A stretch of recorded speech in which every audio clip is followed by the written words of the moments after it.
HF, हाँ, yellow wire sir.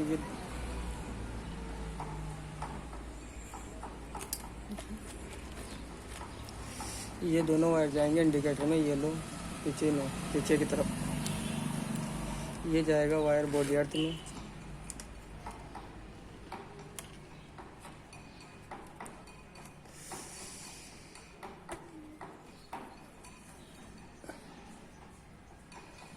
ये जाएगा वायर पिकअप कॉइल के अंदर,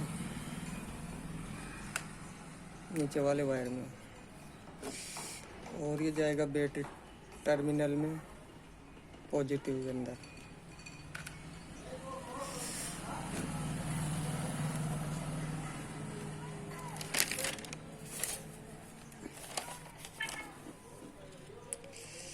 और ब्लैक वायर जाएगा बैटरी के टर्मिनल नेगेटिव में। ऑरेंज कलर का जाएगा ये पल्सेर के अंदर, ब्लैक कलर के अंदर। और ये वायर जाएगा सेल्फ स्टार्ट के अंदर, सेल्फ रिले के अंदर।